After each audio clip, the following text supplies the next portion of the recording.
Bonjour, bonjour à vous toutes et à vous tous.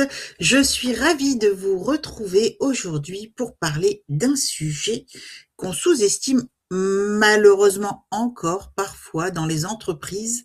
Je parle de l'onboarding. On investit beaucoup d'énergie pour recruter, ça c'est certain, mais trop souvent l'intégration reste un petit peu improvisée quand même. Et pourtant, les 10 premiers jours peuvent décider de l'engagement et de la fidélisation, mais aussi de la performance, voire parfois même du départ d'un collaborateur. Et je pense qu'on connaît tous et toute cette situation. Alors aujourd'hui, l'idée n'est pas de parler de théorie RH, mais je veux partager avec vous des choses concrètes, applicables immédiatement, que moi j'ai déjà appliquées de manière récurrente dans des entreprises, et surtout avec une approche très humaine et très terrain. Donc, je vous propose de démarrer sans plus tarder. Je suis Corinne Diemânche, je suis la fondatrice de Plumen Biz et je suis consultante en ressources humaines. Alors, mon quotidien, je vous évoque ça très rapidement parce que c'est pas forcément l'objet aujourd'hui. Donc, j'accompagne mes clients pour structurer leurs ressources humaines au sens large, mais aussi et surtout sécuriser leurs pratiques et engager durablement leur personnel avec des solutions concrètes, pragmatiques et directement actionnables. J'ai horreur du gâchis, donc de toute façon, c'est quelque chose que j'applique systématiquement dans ma vie. Et j'interviens vraiment selon le besoin, soit ponctuellement pour débloquer une situation. Je suis par exemple parfois médiatrice, ça peut arriver. J'interviens aussi sur des DUERP en urgence, ça c'est, j'aime pas trop, mais ça arrive quand même.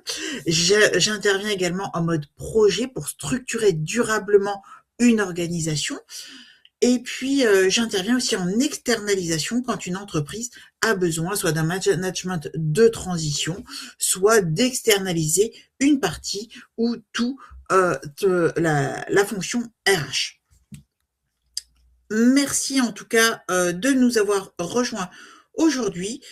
Le PowerPoint est téléchargeable, donc là vous pouvez le télécharger. Vous avez normalement un bouton de Call to Action également pour vous proposer une fiche de meilleures pratiques ou de bonnes pratiques ou de recommandations tout au moins pour structurer votre onboarding. Vous avez également un bouton de Call to Action pour me demander une entrevue que je vous offre. Hein, c'est 1 heure de mon temps que je vous offre pour échanger sur des problématiques qui vous seraient plus ciblées.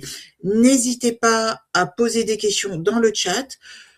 Je vais pas forcément y répondre au fur et à mesure. Parce que je peux pas tout faire. Et par contre, je reviendrai dessus à la fin de notre réunion. Mais n'hésitez pas à poser vos questions au fur et à mesure parce que sinon vous allez les oublier. Et ce serait dommage que je passe à côté de tous ces cas finalement qui sont importants pour vous et vraiment que je puisse répondre de manière la plus pertinente à vos sujets. Oups, pardon, j'ai avancé un petit peu trop vite. Donc, si vous pouvez m'éclairer dans le chat aussi, même chose hein, pour que je réponde de la meilleure manière que ce soit à vos enjeux, me dire finalement qu'est-ce qui a motivé le fait que vous êtes inscrit à ce webinaire, qu'est-ce que vous attendez de moi, et c'est vraiment dans une volonté de ma part de vous apporter le plus d'informations pertinentes que vous puissiez utiliser rapidement. Et merci à vous tous. Alors, pour démarrer, recruter, c'est un investissement. Ça, je pense qu'on est tous conscients de ce côté investissement, coût onéreux d'un recrutement, pour plein de raisons. Réussir l'intégration, c'est un investissement à moyen long terme, mais c'est surtout une stratégie. Dans le néo-urbanisme, hein, vous savez le concept, pour ceux qui me suivent, un concept que j'ai, je dirais un peu inventé et qui m'est cher. Donc dans ce néo-urbanisme RH, les organisations fonctionnent comme les villes. L'onboarding représente les panneaux de signalisation, les voies d'accès, les plans de circulation et aussi et surtout les premiers carrefours humains. Quand il est mal pensé, cet onboarding, Eh bien, les nouveaux collaborateurs se perdent, les managers et les RH compensent dans l'urgence, les équipes saturent, les informations circulent mal, les frustrations s'accumulent. Résultat, des bouchons organisationnels dès le début. Un onboarding mal structuré ne ralentit pas seulement un collaborateur, il faut avoir conscience qu'il ralentit toute l'organisation. En réalité, l'onboarding agit comme une voie d'intégration, un système de signalisation, un accélérateur de circulation humaine, un facilitateur d'autonomie, c'est certain, et encore un outil de fluidification des parcours collaborateurs. Donc l'onboarding, ça va agir sur une multiplicité d'axes finalement dans la cité entreprise, cité au sens ville. Chez mes clients, quand l'onboarding est mal géré, en tout cas c'est ce que j'observe, ce sont toujours les mêmes symptômes. Surcharge des managers, perte de temps, frustration, collaborateurs désorientés, erreurs, incompréhension, désengagement rapide et au final, un turnover précoce. Et c'est ce satané turnover précoce qui va être la mauvaise cerise ou la cerise gâtée, moisie sur le gâteau, parce que ça va rajouter encore des coûts, parce qu'il faut recommencer tout le circuit du recrutement. Là où un bon onboarding, finalement, permet, lui, de fluidifier les parcours, réduire les frictions et les stress inutiles, accélérer la montée en compétences, créer des connexions humaines et éviter les zones de congestion RH. L'onboarding, ce n'est pas un accueil RH. C'est quelque chose que je vois trop souvent. Onboarding égale accueil. Non, non, non, ce n'est pas l'accueil et surtout pas l'accueil RH ou fait par les RH. C'est le premier plan de circulation des collaborateurs, des nouveaux collaborateurs. Je vous propose de démarrer par un petit moment interactif. Pensez à votre pire expérience d'intégration et partagez-la dans le chat. Alors souvent, on retrouve les mêmes grands éléments. Hein. Personne ne savait que j'arrivais. Aucun accueil, aucun matériel, aucune explication, pas le badge ou le code pour entrer, aucune relation humaine, pas de pré-onboarding. Moi, ce que je peux vous dire, partagez évidemment, c'est partagez dans le chat si vous le souhaitez. C'est pas obligé. Moi, ce que je peux vous dire, le pire de onboarding que j'ai vécu, c'était lors d'une arrivée, au moment du déjeuner. On m'a planté comme une vieille chaussette, seule, j'étais jeune, j'étais beaucoup plus jeune en tout cas, seule sur l'open space. Alors déjà, je me suis, c'est franchement pas très cool pour un premier jour de se retrouver tout seul comme un glandu. Qu'est-ce que je fais? Où est-ce que je vais? Je me suis sentie en fait un peu vidée, un peu démunie.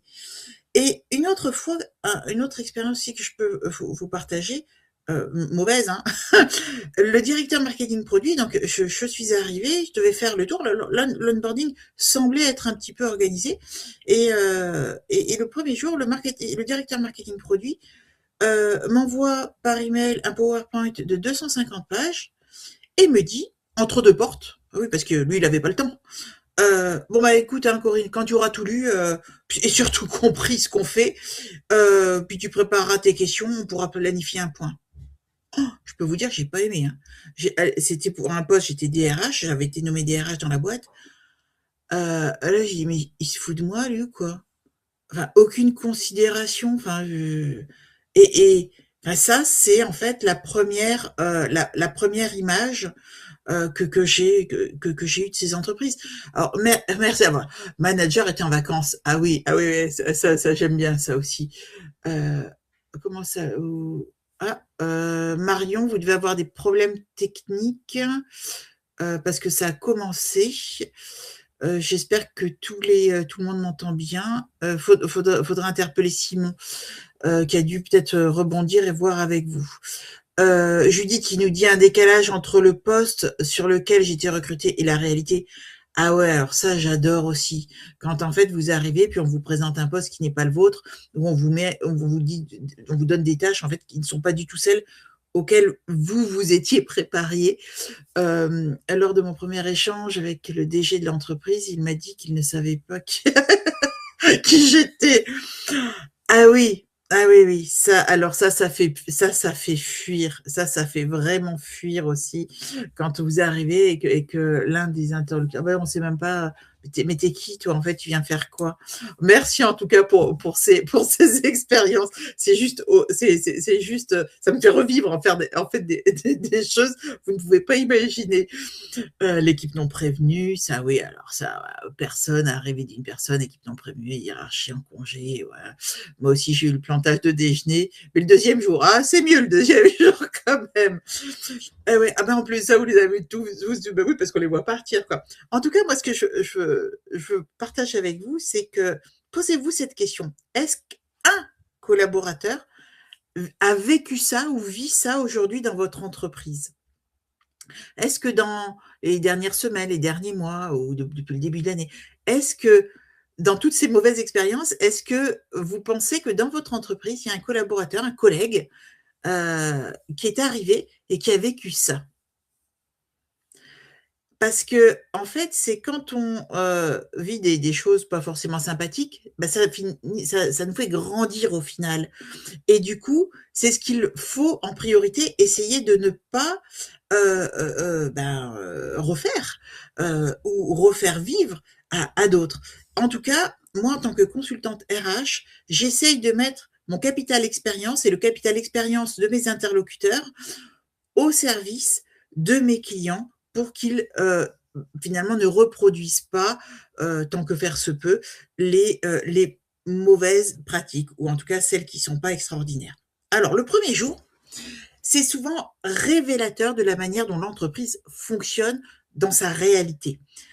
Et ce qui est compliqué, c'est qu'un onboarding raté va créer immédiatement du stress, de la perte d'énergie, du désengagement, et puis parfois une envie de partir très très vite. Le collaborateur va se dire, ouh, si c'est déjà le chaos, si on m'accueille déjà comme ça, qu'est-ce que ça va être après? Il y a tout de suite ce doute qui vient s'installer. Est-ce que je suis au bon endroit? Est-ce que c'est la bonne entreprise pour moi? Est-ce que ça correspond à mes valeurs? Est-ce que ça correspond à ce que j'attends? Quand je fais des cartographies des attentes des collaborateurs, quand je fais des audits en fait d'entreprise, l'une des questions, enfin la seule question que je pose quand je fais la cartographie des attentes des collaborateurs, c'est qu'attendez-vous d'un employeur? Passé, présent, futur. Et à partir de là, il y a plein de choses qui se passent. Et ça me permet en fait de créer un plan d'action, de proposer en fait un plan d'action.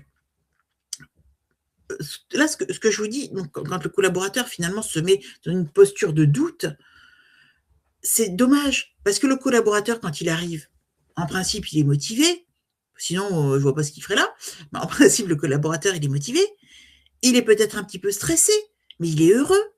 Pourquoi on n'exploite pas ce facteur de motivation, ce facteur de bonheur, de joie à rejoindre une nouvelle équipe? Et en quelques heures, si l'onboarding n'est pas bien fait, eh ben, on installe le doute, le désarroi.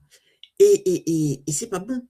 Et est-ce que vous savez qu'un salarié sur 3 envisage, ce sont c'est issu d'une étude là de début 2026, un salarié sur 3 envisage de quitter son poste dans les 90 premiers jours si l'intégration est décevante. Alors évidemment, l'intégration, elle commence avant, on va le voir après, enfin dans la suite du webinaire, l'intégration commence avant l'arrivée dans l'équipe, avant que la personne rejoigne l'équipe, avant son premier jour.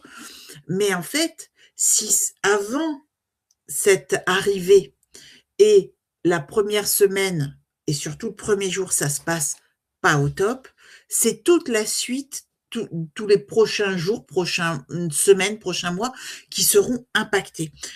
Pour moi, ce chiffre, il est énorme. Le 1/3 des collaborateurs qui envisage de quitter le poste dans les 80, dans les 3 mois, quoi.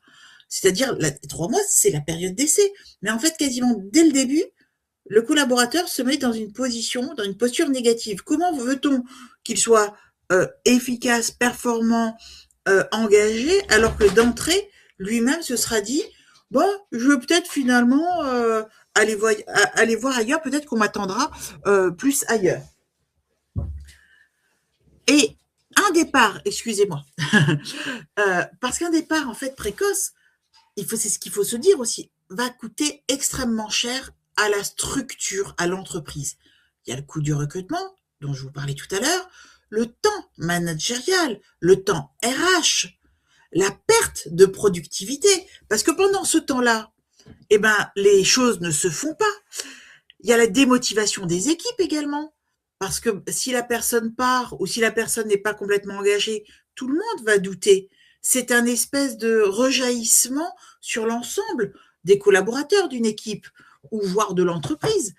Et puis il y a une image aussi employeur qui se dégrade très très vite. Il est beaucoup plus long de construire une belle image et une bonne image et une juste image de l'entreprise en tant qu'employeur que de dégrader. Dégrader une image, quelle qu'elle soit, ça s'effondre en 2 coups de cuillère à peau.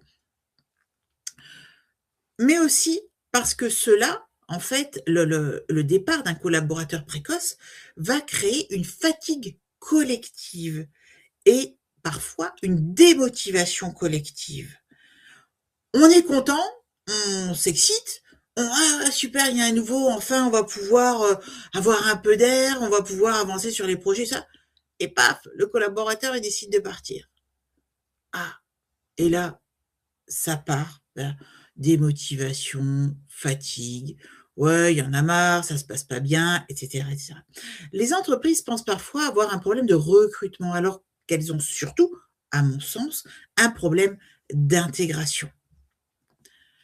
Les 10 premiers jours ne servent pas seulement à transmettre des informations, ils servent à répondre à des questions invisibles, à nos doutes.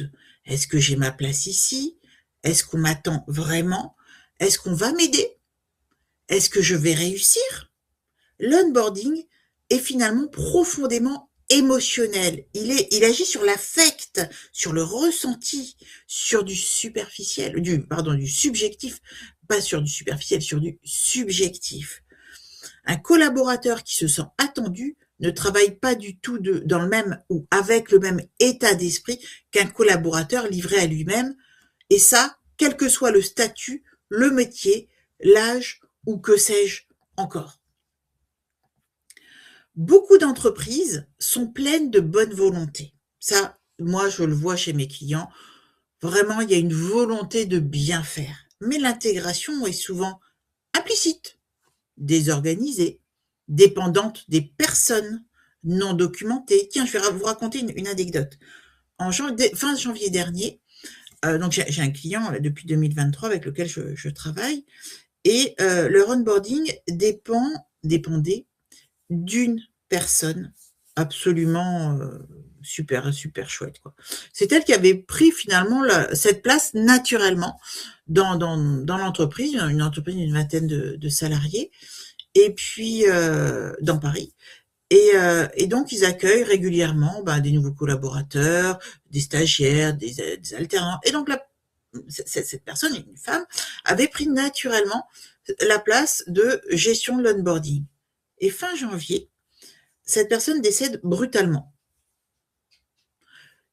Le fil derrière sur les nouvelles personnes, en dehors que c'est navrant, c'est choquant, c'est horrible, enfin c'est tout ce qu'on veut.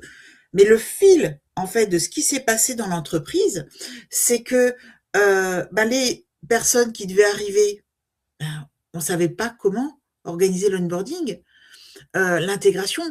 Les nouvelles personnes, les stagiaires qui venaient d'arriver début janvier, ils étaient perdus, ils avaient perdu leur maman finalement, leur mentor, leur buddy, comme leur buddy, c'est c'est pas leur doudou, mais c'est leur parrain, leur marraine. Et en fait, ça a créé un grand vide parce que c'est cette personne-là qui détenait tout le processus d'onboarding avec les déclarations au niveau du personnel administratif, l'organisation du processus d'onboarding et puis de connaissance des locaux, des collègues, machin. Ça tout cassé d'un seul coup. Donc ça a complètement désorganisé le processus d'onboarding, d'intégration. Donc il faut se méfier quand ce processus est dépendant d'une personne. Donc ça, c'est à méditer aussi, c'est à réfléchir. Attention quand vos processus d'intégration, même s'ils sont super top géniaux, si ils dépendent d'une ou deux personnes. Et donc les processus d'onboarding, il faut aussi qu'ils soient documentés. Parce que moi, ça, je le vois aussi dans les entreprises, dans le cadre dont je vous parle, donc le processus n'était pas documenté, donc est dépendant d'une personne, donc du coup, ça crée encore plus de soucis. Mais un processus non documenté ne permet pas de suivi dans le temps, en tout cas. Et surtout, on va surcharger. Quand on surcharge énormément le premier jour, ça c'est quelque chose que je vois aussi très souvent, le collaborateur, il repart avec 14 mots de passe, 8 outils, 23 informations, un cerveau complètement saturé. Au final, à la fin de sa journée ou à la fin de ses 3 premières journées, il ne sait plus où il en est. Donc un bon onboarding, il doit être progressif. Faut pas être pressé. Il doit être structuré. Pensez à respirer comme une bulle d'air, un jardin dans une ville. L'onboarding, il doit permettre de respirer, de réfléchir, de se poser. Méfiez-vous des collaborateurs qui veulent être pied au plancher dès le début. Moi, je veux faire des tâches. Moi, j'ai besoin de tâches. Il y en a plein. Et souvent, et c'est très bien, c'est très positif. Prévoyez un programme qui satisfasse leur curiosité. Mais soyez raisonnable. Il faut intégrer, il faut digérer, il faut suivre. Alors, je vous propose ma méthode simple et efficace, efficace de ce que j'en ai vu tout au moins, et c'est sans prétention que je vous dis ça. Donc, ma méthode, sans créer une usine à gaz RH. L'idée est de construire une progression logique. Le premier jour, on rassure, on embarque le collaborateur dans l'aventure, dans la vision, on lui donne envie de s'engager durablement, on lui donne confiance. Les jours suivants, on va structurer, on va l'engager progressivement dans l'action. Ça ne veut surtout pas dire que l'on attend la semaine 2 ou je ne sais quoi, ou la fin de la première semaine, pour lui donner des tâches qui correspondent à ce pourquoi on l'a engagé. Hein, on ne va pas attendre. Il faut tout de suite que la personne se sente engagée dans son poste. Faut pas la laisser comme ça réfléchir, penser à autre chose ou s'embêter parce que on s'embête hein, quand on n'a rien à faire. On vient là pour avoir un job intéressant. On vient pas là pour se rouler les pouces, ni lire de la documentation ou je ne sais quoi. Non, il faut lui donner des tâches également relatives à sa fiche de poste et ça dès le début. Mais gentiment, il faut aller crescendo quand il aura compris tout ce que l'on attend de lui, sa place fondamentale dans la pyramide. C'est vraiment ça qu'il faut donner comme sentiment au nouvel employé. Ça va créer cette confiance dans laquelle on a besoin d'évoluer dans cette atmosphère, cet environnement positif. Un onboarding réussi, il doit équilibrer l'humain, l'organisation, la culture et la performance. Ne jamais oublier la performance. Mais pour autant, ne pas faire un focus uniquement sur cette performance.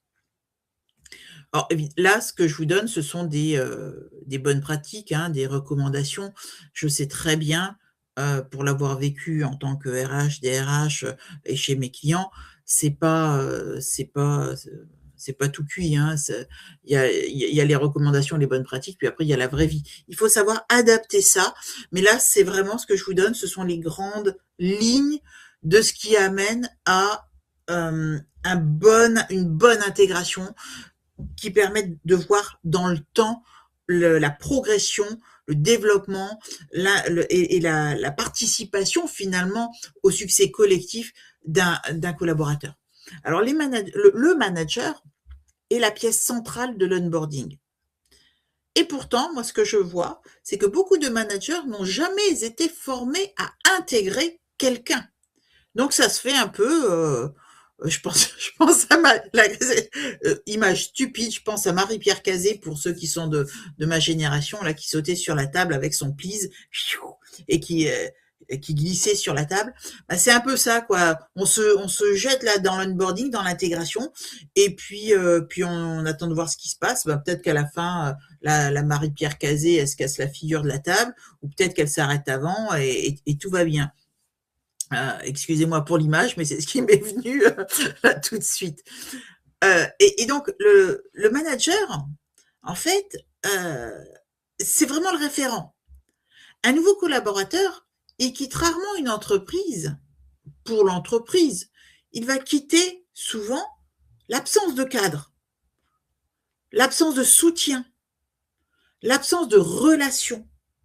Et ça, c'est le manager qui va créer ce cadre-là, qui va qui va instiller et être aussi participatif au soutien, parce qu'il n'y a pas que le manager qui va soutenir, il y a aussi tous les collègues, tous les autres employés qui peuvent venir soutenir et finalement embrasser, enfin pas embrasser avec des bisous, mais embrasser l'arrivée d'un nouveau collaborateur. L'absence de relation, mais c'est enfin, enfin, autant faire travailler qu'en télétravail, et même qu'en télétravail, on a besoin de relations cordiales, correctes, respectueuses, de confiance avec nos interlocuteurs, hein, quels qu'ils soient, que ce soit des fournisseurs, des clients ou des collègues. Donc, le manager, je vous dis, c'est vraiment le référent. Il n'a pas besoin d'être parfait. Personne n'est parfait. Et le manager, il n'a pas besoin d'être parfait. Il a juste besoin d'être présent. Ce que l'on a lu tout à l'heure. Et ce qui arrive régulièrement, le manager est en vacances, il est pas là, il est en réunion, je ne sais quoi. Ça, c'est juste pas possible. Ça, c'est juste pas possible. Il doit être présent. Quelques minutes d'attention sincère en majuscule, gras, tout ce que vous voulez, peuvent changer totalement l'expérience collaborateur. S'il ne le fait pas, si le manager n'est pas présent, si le manager n'est pas à l'écoute, si le manager n'accompagne pas l'intégration, il n'aura aucune légitimité à dire qu'il n'est pas content d'un résultat ou que le collaborateur ne correspond pas à la fiche de poste ou à ses attentes. Moi, je suis désolée. Quelqu'un qui se désengage, un manager qui se désengage d'entrer à l'accueil d'un collaborateur, eh ben, il n'a pas la légitimité à être manager. C'est pas possible. Après, il y a des cas de force majeure, hein. On peut être malade, on peut avoir un problème familial, j'en sais rien. Il peut y avoir plein d'autres choses, mais en règle générale, c'est pas possible.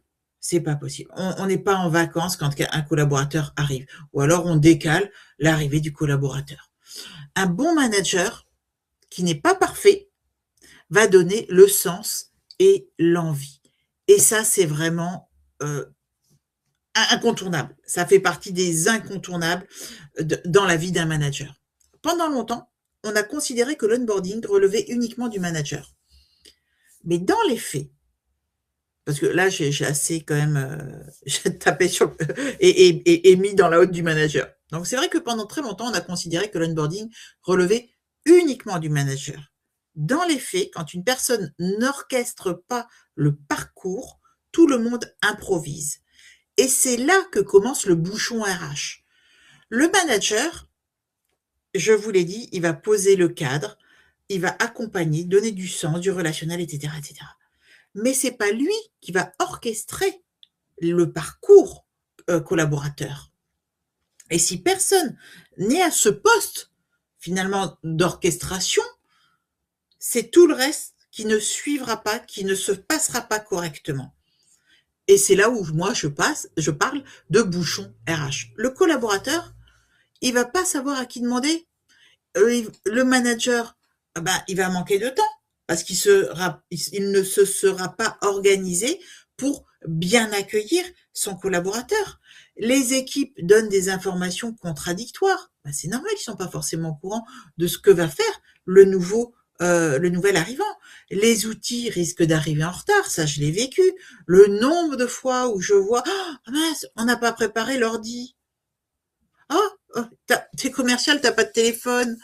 Ou encore, si c'est le deuxième jour, c'est pas trop grave. Mais l'ordinateur pour des postes de bureau, c'est indispensable. Dans le BTP, le premier jour, la personne arrive, on doit lui fournir ses équipements, j'en sais rien, son casque, ses gants, sa veste, les équipements. C'est la moindre des choses. La personne doit se sentir attendue. Parce que sinon, au bout de quelques jours, voire dès le départ, on va dire au bout de quelques jours, la motivation va s'éroder. Et c'est normal, c'est humain, on le ressent tous. Le rôle des RH, ce n'est pas seulement de gérer l'administratif, c'est de penser les parcours humains comme on pense une ville intelligente. Créer des repères, fluidifier les circulations, automatiser des tâches, des processus, en fait, mettre en place des processus qui vont permettre d'automatiser et de fluidifier les flux, éviter, pardon, oui, j'ai un toutou, éviter les zones de congestion. Et les RH, ils vont aussi permettre de créer du lien rapidement. Donc, les RH doivent aussi mettre en place des organes pour faciliter finalement ces mises en relation et cette appréciation humaine ou des humains entre eux. Les RH sont les urbanistes de l'expérience collaborateur. Moi, j'aime beaucoup ça. Les RH sont les urbanistes de l'expérience collaborateur. Alors, quel est le rôle de l'onboarding dans la marque employeur? Ça, je pense que c'est quelque chose aussi qui est intéressant d'évoquer là entre nous. La marque employeur ne se construit pas uniquement sur LinkedIn.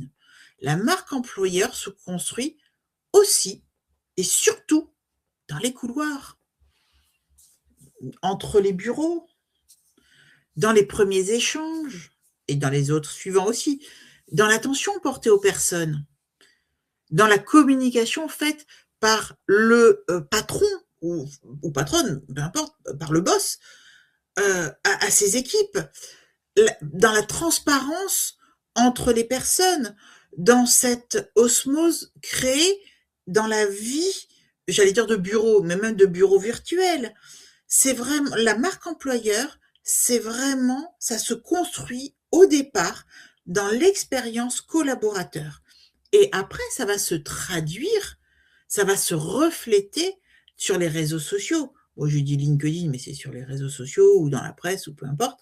Mais la marque employeur, c'est vraiment hyper central dans la vie de l'entreprise quand on parle de ressources humaines. Hein. L'onboarding est vraiment hyper important dans cette création de valeur de la marque employeur. L'expérience réelle vécue par le collaborateur qui arrive, c'est finalement votre véritable communication RH. Parce que ça va rejaillir partout. Et un collaborateur heureux, on ne le sait que trop, ça va aussi rejaillir sur l'expérience client, sur l'image que va en avoir le client ou qu'en auront vos clients. Si vous deviez retenir une seule chose aujourd'hui, à mon sens, c'est que les entreprises qui fidélisent le mieux sont souvent celles qui savent accueillir humainement. Et deuxième chose, l'expérience vécue avant et après l'arrivée sont capitales dans la performance du collaborateur. Je vous l'ai dit tout à l'heure, je l'ai évoqué, l'expérience collaborateur, elle commence dès le recrutement. Et l'expérience d'onboarding, finalement, de l'arrivée du collaborateur dans la structure, commence avant le jour J. Comment on se comporte avant? Qu'est-ce qui se passe avant? Est-ce que le collaborateur se sent attendu avant d'arriver, etc., etc. Et ça se termine pas à la fin de la période d'essai. Ça coule sur plusieurs années. C'est vraiment, vraiment, vraiment important. L'intégration, on dit qu'un collaborateur ne devient réellement performant, productif pour l'entreprise, enfin pour une structure, une organisation, quelle qu'elle soit, qu'au bout de 2 ans, voire 2 ans et demi. Pourquoi on dit ça? C'est parce qu'en fait, le collaborateur, quel que soit son poste, hein, même quand ce sont des postes à la chaîne, on devient réellement autonome que quand on a compris l'intégralité de la structure.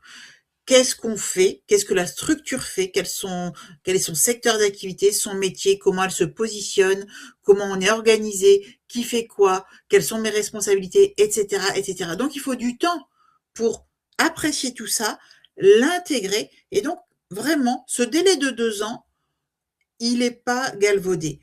Enfin, regardez autour de vous, mais même pour vous, si vous êtes vraiment honnête avec vous-même, est-ce que au bout de 12 mois dans une structure, vous pouvez dire je connais tout de la structure, tous les rouages, parfaitement nos cibles, quelle que soit votre fonction, hein. En tant que RH, moi j'ai recruté des personnes qui ne se sont jamais intéressées au métier de l'entreprise. Du coup, on est décorrélé. Du coup, on n'a rien à faire dans cette entreprise-là.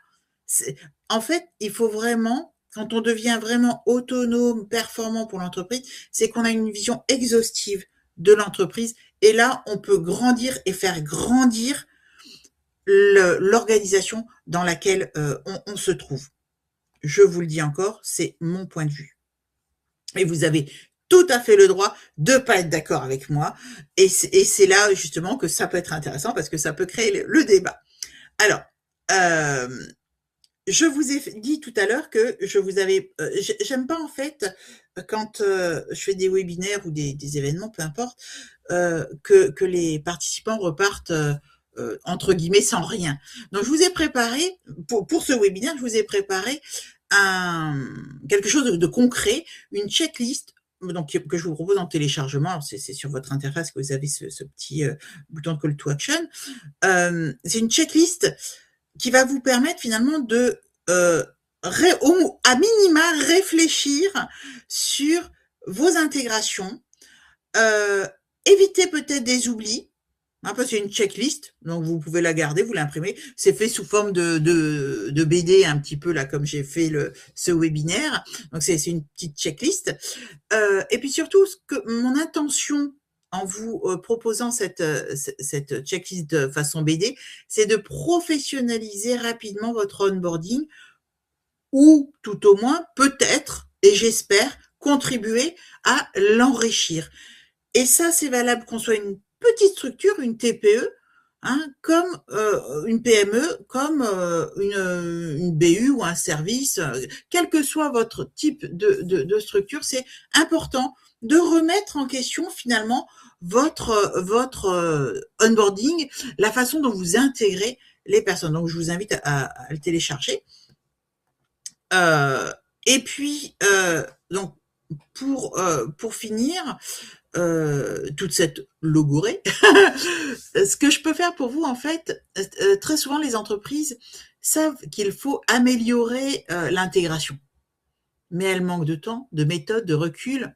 Et c'est exactement là où moi, j'interviens pour transformer finalement les ressources humaines en véritable levier de performance durable. Moi, je vois souvent dans les entreprises, dans les organisations, que l'on traite l'humain comme une ressource. L'humain, c'est pas une ressource, c'est un humain. L'humain, il attend autre chose que les ressources. Les ressources, ce sont les logiciels, c'est l'intelligence artificielle, c'est mon laptop, c'est, vous voyez, les ressources, globalement, c'est de la techno, quoi. Ou je vous parlais du BTP, ça va être les vêtements. Euh, dans une société de ménage, ça va peut-être être les produits. Les ressources, ça ne peut pas être les humains. En tout cas, moi, les humains ne sont pas des ressources. Les humains, ils doivent être traités de manière autre que des ressources. On peut avoir confiance dans la techno, il faut avoir confiance dans les humains, Par contre, j'ai pas, enfin, il faut que je sois bienveillante envers mes outils et que je leur mette pas des coups de marteau. Mais là, c'est pas la même bienveillance que vis-à-vis de mes collègues, mes pairs, mes partenaires, mes clients humains. Et tout ça, c'est dans une approche, il faut garder une approche très pragmatique, et moi en tout cas c'est celle que j'adopte chez mes clients, une approche très pragmatique, très humaine, très structurée et adaptée à la réalité terrain de chaque client. Chaque structure est différente, chaque réalité est différente, et c'est là en fait où il faut savoir adapter finalement sa proposition de valeur et ses processus, ses procédures d'intégration. Euh, donc j'en ai terminé. Je vais reprendre en fait les différentes le chat. Je vais regarder si vous avez des questions. N'hésitez pas à me dire si vous en avez d'autres. Ce que je peux vous proposer, déjà pour information, et je vous dis, je vais passer tout de suite à vos questions, c'est que vous allez recevoir à l'issue du webinaire comment ça s'appelle, vous savez, pour demander la note. Surtout, je vous demande de me noter, de commenter aussi, d'apprécier, pas au sens, hein, mais d'apprécier par une note et par un commentaire donc le webinaire, de me dire aussi si vous avez des sujets que vous aimeriez que j'aborde dans les prochaines semaines, prochains mois. Moi, ce que je vous propose, c'est de retrouver l'une de mes partenaires, Lydia Shibura, dans pas très longtemps, le 19 juin, pour vous présenter en fait un outil que l'on vient de lancer avec Lydia et Yann, deux de mes partenaires, qui s'appelle Duer Pilot. Alors vous en doutez, c'est un outil en fait pour automatiser les documents uniques d'évaluation des risques professionnels et surtout les rendre beaucoup plus sympathiques et ludiques à mettre en place et surtout à suivre dans le temps avec des plans d'action. Et puis toujours avec Lydia, on vous proposera début juillet un autre webinaire sur les RH et la cybersécurité, en fait le rôle des RH dans la cybersécurité. Et si, donc même chose, je vous l'ai dit tout à l'heure, vous avez un bouton de call to action qui vous permet de me demander, donc si vous souhaitez que l'on se parle en face à face dans les prochains jours, prochaines semaines, je le fais avec grand plaisir. Alors, je passe maintenant aux questions. Pensez-vous que les inductions doivent être les inductions, les intégrations, j'imagine, doivent être préparées par le manager. Alors, Océane, je pense que induction, vous parlez d'intégration. Si c'est pas intégration, précisez-le-moi, s'il vous plaît. Non, les moments de présentation. Ok, d'accord, ok. Les moments de présentation avec l'équipe. Alors, en fait, moi, ce que je faisais, c'est que j'avais vraiment un processus un processus, non, c'est pas un processus, c'est un tableau Excel, soyons honnêtes, avec qui le collaborateur devait rencontrer. Et évidemment, chaque manager s'occupait de sa partie avec ses équipes et devait planifier finalement quand chaque nouveau collaborateur devait rencontrer telle ou telle personne de ses équipes. À un niveau plus RH, on va dire, moi j'estime que c'est à la RH de mettre en place un espèce de tableau de bord avec telle personne arrive dans l'entreprise, elle doit rencontrer le PDG, le DAF ou le RAF, la RH, le manager, etc., etc. Et en fait, là, moi, je mettais des dates. Évidemment, le manager étant là, le jour où la personne arrive, c'est le manager qui fait l'accueil avec la RH. Donc, c'est pas le RH tout seul qui accueille le nouveau collaborateur. Il y a deux personnes, il y a le manager et la RH qui accueillent le collaborateur. Et puis donc derrière, on déroule et on a prévu, on a planifié et on a mis dans les agendas de chacun une date, on a bloqué une date pour organiser ces rencontres, ces échanges, ces découvertes du nouveau collaborateur avec les personnes pertinentes dans l'entreprise. Ça permet en fait de faire, en faisant ça, avec voilà les autres services, etc., etc. Donc moi je m'étais fait ce tableau de bord, euh, et en fait en bloquant finalement les agendas des uns et des autres, vous êtes obligé, vous RH, de planifier suffisamment en amont les rendez-vous. Donc on peut plus vous dire ah mais là je suis en avance en vacances, ou là je suis chez le client truc ou machin. Les équipes sur le terrain, ben, c'est soit chez le client, et ben à vous de vous organiser et suffisamment à l'avance pour bloquer, enfin vous, au RH, en accord évidemment avec les interlocuteurs pertinents, pour bloquer des plages horaires pour que les personnes qui sont chez les clients ben, soient dans les bureaux, ou organiser un déjeuner pour que le nouveau aille déjeuner avec la personne qui est chez le client. Pourquoi pas? C'est aussi faisable. Donc, il faut vraiment préparer en amont ces plannings pour pas que les uns et les autres se défilent et disent oh je suis pas là, ou oh j'étais pas là, ou oh je le savais pas.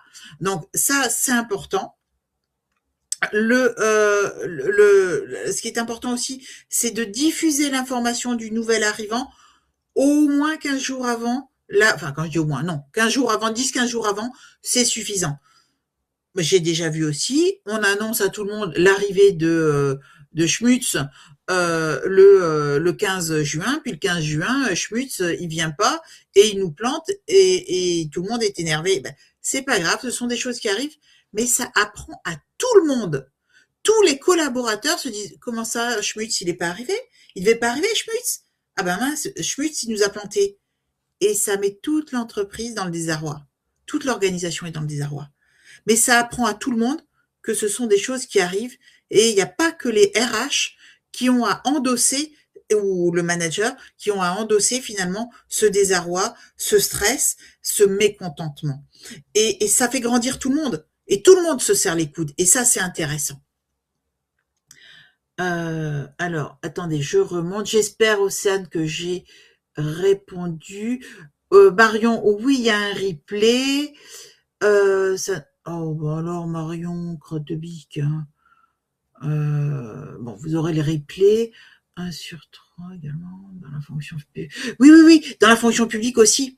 J'ai un client dans la fonction publique, et pourtant ils font beaucoup d'efforts et ils sont assez bons. Et ben malgré tout, les accueils, même dans la fonction, là je réponds à Judith, je suis en train de remonter dans le chat. Malgré tout, dans la fonction publique, chez ce client-là, il y en a plein quand ils arrivent. C'est pas top, hein, c'est pas top, c'est pas top. Et c'est dommage, c'est dommage. Hop, Simon, j'espère que ça s'est arrangé pour vous.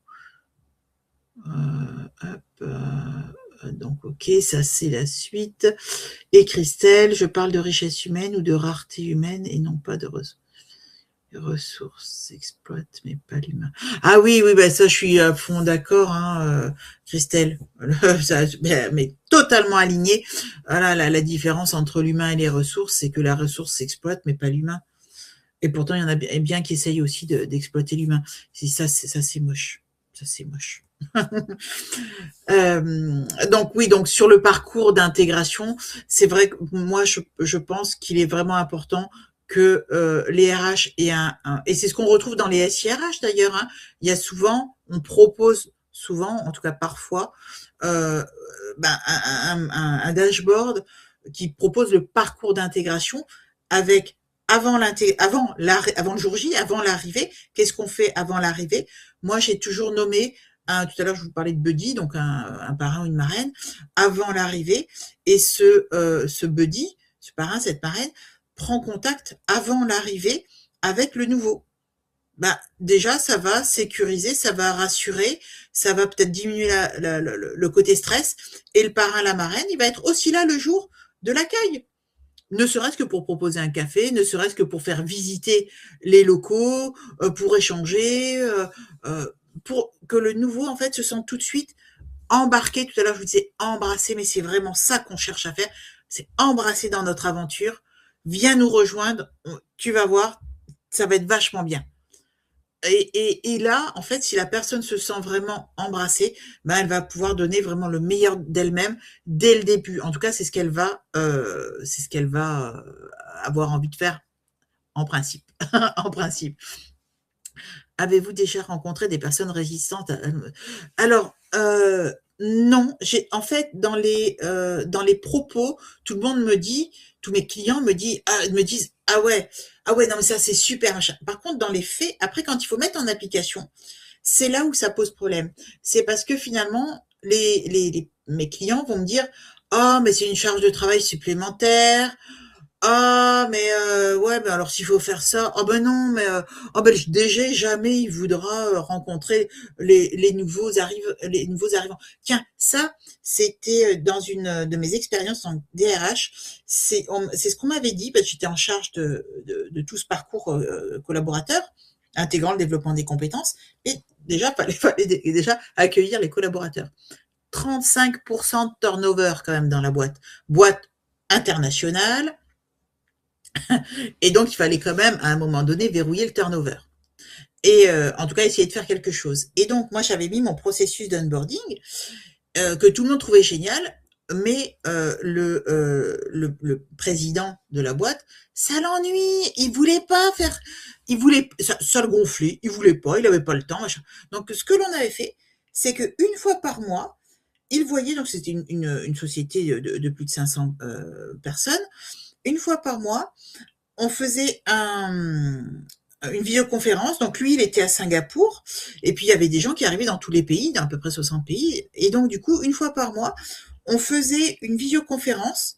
Donc il avait son planning de bloqué sur toute l'année. Son planning était bloqué. Et une fois par mois, il avait 1 heure et demie qui était consacrée à l'accueil de tous les gens du mois passé.